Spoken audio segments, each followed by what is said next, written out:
Hello guys, मैं हूं दिलीप और आज हम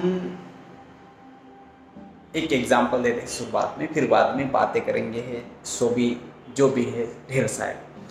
तो मुझे एक बात बताइए कि जब हम एक कंट्री से दूसरी कंट्री में जाते हैं तो हमें वीज़ा, पासपोर्ट, ये वो सब कुछ लगता है। पर और अगर हमें स्टेट पास करना है तो भी हमें पुलिस से या टोल गेट्स, ये सारी चीज़ें पास करके जानी पड़ती। इसी तरह से हमारे काम में, हमारी चीज़ों में, हमारे ग्रोथ में भी बहुत सारे टोल गेट्स, ऐसे नहीं कि वो नहीं आते, हर एक मोड़ पे आते। क्या हम चलते रह रहे हैं कि नहीं रह रहे हैं, इससे हमें पता चलता है कि अगला टोल गेट कब आएगा।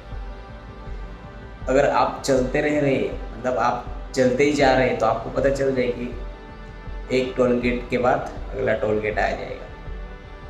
समझ रहे हो मेरी बात? अगर हम बहुत सारी चीज़ों को समझने के लिए और उस चीज़ को हम थोड़ा सा ट्राई करें अंडरस्टैंडिंग के तौर पे, तो हम उस चीज़ को समझ सकते हैं क्या हम उतनी मेहनत कर रहे हैं कि नहीं। ये भी तो हमें चेक करना बनता है। नहीं तो ऐसे भी तो हम कई बार ऐसा हो सकता है कि चलो भाई कोई बात नहीं, हम कर रहे, बहुत सारी मेहनत कर रहे हैं, लेकिन राइट डायरेक्शन में मेहनत करना भी हमें बहुत ज़रूरी है। ऐसे नहीं कि अगर हम कुछ चीज़ें कर रहे हैं तो वो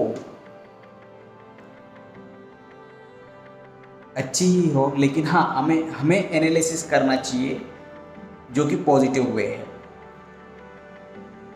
हमें हर टोल गेट पास करके आगे निकलना है। उतनी मेहनत, उतनी लगाम के साथ, उतना लगाम के साथ हमें काम करते रहना चाहिए। और हाँ, आई होप कि आप भी कर रहे होंगे। हम तो कंटिन्यू है ही, लेकिन चलने दीजिए जो भी है, लेकिन हाँ स्टॉप मत करिएगा, कंटिन्यू रहना चाहिए जो भी है, आगे पीछे ये वो।